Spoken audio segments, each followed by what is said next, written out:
Ramdaman sa way ng galaw mo? Sa simpleng lakad or sa pagtakbo? Paano mo siya nararamdaman Pagka sumasakit? simpleng lakad naman, hindi naman masyado. Pero pagka yung medyo matagal akong nakatayo, tapos yung palakad-lakad ako ng matagal, yun nararamdaman ko. Nararamdaman mo siya kahit simpleng walking lang? Oo, hanggang ngayon. Hanggang ngayon? Oo. Sige.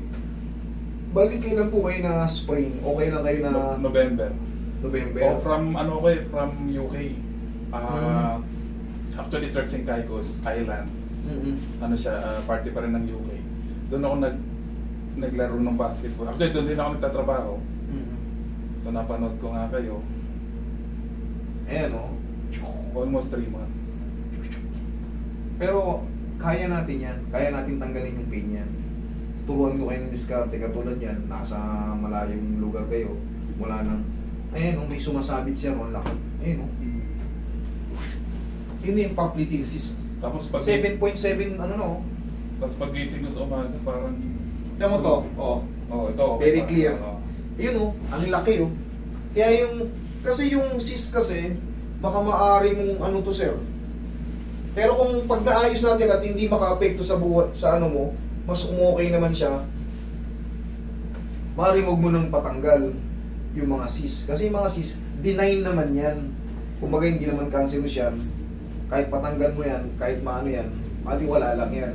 Hindi katulad ng mga ibang pagka bumukol na siya, meron kasing cancerous ano eh, mga, pero pag cis, eto laki oh, pusing oh, ano, back. Nararamdaman mo? Parang, Yan yan tuwing pag-gising ko sa umaga, pumuputok talaga naririnig ko. ang lakas oh. Ayan oh. Ayan oh, boom. Boom. Pero, subukan natin i-align ha. Tingnan natin kung, basta ang mahalaga rito mawala yung masakit. Okay? Relax na. Relax na, wala naman. Hindi naman masakit. Ano lang to, para ka lang naalog. Ibabalik lang natin yung pagkakatwist. Tapos yung mga oblique tear na yan, horizontal tear, kusang nag-aano yan. Ang maiiwan lang dyan, popping clicking. Meron na nga lang siyang tutunog-tunog panaka-naka. Bakit? Kasi, saan mapupunta yung pagkapunit nun? Maghihilom yun, parang ano yun. Para siyang tinatawag na yun, lalabas na yun na parang extended ligaments or locks dun sa loob. Basta walang kinikreate na pain, walang problema kung magkaroon na ng popping clicking. Kasi dalawa yung punit. Isang oblique, sa isang horizontal pag ganon. Ayan ang nangyari. So, mga ilang months po ang ilong niya? Hindi to accurate pero baka yung pain na nararamdaman mo, yung recovery to 3 weeks lang, estimate ko. Pero yung tear hindi talaga, hindi accurate kasi araw-araw lang nag-aano to eh. Araw-araw kasi naggagalaw eh. Lumalakad tayo eh. Araw-araw. Araw-araw. Siyempre yung sugat, di ba ito kunyari malayo sa tupian, ito yung sugat. Eh, hindi naman tatalig, mas easy siyang ano. Pero pag nandito yung sugat sa tuhod, di ba natuyo? Pag dilakad mo, nainat, yung kugang nagagano'n naman eh. Medyo maano kaya hindi ko ma-estimate kung ano. Pero hopefully mas mabilis. Hopefully mas mabilis. Pero itong yung pain na to, obserbahan mo lang ng ano to, pag napahinga to, pwede mo na italon-talon to 3 weeks. Actually, yung sunod naman na league namin sa UK, kasi company ang ano doon eh. October pa naman. Uy, malayo pa naman. Okay. So ano ka lang muna. Yung itong last ano Normal lang mo. namin, talagang nadali ako. Okay. Noong una talaga, sobrang sakit niya, namamaga. Sir, paano hindi sa sobrang sasakit? Eh, punit nga. Para ka lang naman hiniwa eh.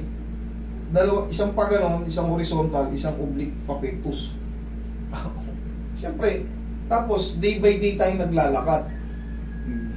Nai-scratch mo yung ano, nai-scratch mo yung sugat niya, tatamaan kasi nandun siya sa loob. Ang meniscus po, yun po, sahig po yun dun sa ano, sahig nitong tibial bone, ay femur bone. Sahig niya. Naganyan yung meniscus pa, tapos ito yung femur bone. So once na mag-move tayo, nai-scratch niya. Kaya parang sobrang sakit pagka bago pa lang. Pero kaya natin yan. Na ano pa naman yan. Basta naka-timing lang yung femur. Pag tama yung scratch niya, mas less yung pain. May pain man yan, pero very little. Tapos mag-knee support lang tayo. Okay.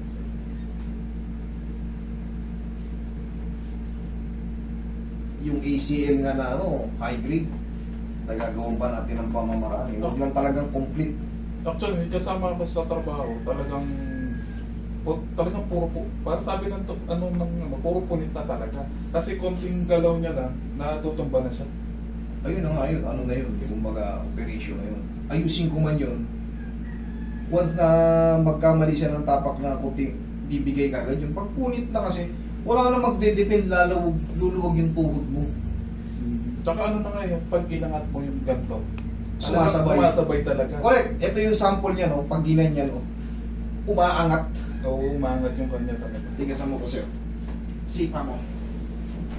One more. Okay, thank you. Pwede yung magic pa. Tingnan mo, sir, pwede mo itong yan, no? Pero for the meantime, testing lang yun. Hindi mo muna pwedeng araw-araw na ilaro. Hayaan mo muna makarecover. Hayaan mo muna mag-establish yung position na ginawa natin. 3 weeks, malakas na to eh. Pwede mo nang yan na to eh. I-jog eh. Kasi matagal naman na yung ano, ilang buwan na eh. 3 months na eh. Gumagaling din yun yung mga ano na yun. Basta huwag lang complete. Pag may nakalagay dyan, complete tear. Tapos yung mga, yun yung tinatawag na bucket handle tear. Yan, mga warat na warat yan. Pag mga oblique tear, mga ano lang yan, slight lang. Maraming ano yan. Maraming yung types of meniscus tear. Pangkaraniwan yan, horizontal tear, pangkaraniwan. Ano mo, actually, yung uwi ko ngayon bakasyon, kasali talaga to sa Nasa bucket list mo, hindi Kaso pa. nakita parang napilayan ka ba? Ano ba nangyari sa'yo? Nadulas kami ng anak ko, yung baby ko. Buwat-buwat ko nadulas kami sa hagdan. Kaya tumama yung tadyang ko sa may kantuan ng hagdan sa steps. At nagpadala ako sa ospital kasi namanhid din yung dito ko. Namanhid talaga yan. Siyempre, as a therapist, alam ko yung pakiramdam na yung manhid, ibig sabihin mayroong bloodstream na may mga nerve na na-damage. Sabi ko, naku po. Dala ako sa ospital, pina-check, pinasuri. So, ano naman, okay naman. Sabi ko, umadjust pala yung ano, kaya naipit yung ano ko. Umadjust yung L5 ko, nakita ko sa x-ray. Pahupahin ko lang yun, oh. Pahupahin ko lang yung pamamaga. Kaya naman, na-adjust ko naman. Ngayon, ito na naman tayo. Hindi, akala ko nga. Bossing, testing. Hindi matutuloy. Oh. Testing mo ngayon, oh. Anong pakiramdam ng tuhod mo ngayon? Mas magaan siya ngayon. Okay, gaya nga ng sabi ko sa inyo, tapos hayaan lang muna natin mag-establish siya. Dire-diretso yan. Kahit maghagdan ka, subukan mo maghagdan. Kahit ganyanin mo yan, oh. I-hold mo na ganyan yung puwersado. Kakayanin mo yan. Sige.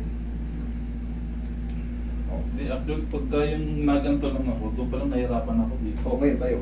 Oh, meron. Okay siya. From UK, sa lana niya, pumunta kayo dito. Pwede pa meron na rin No problem.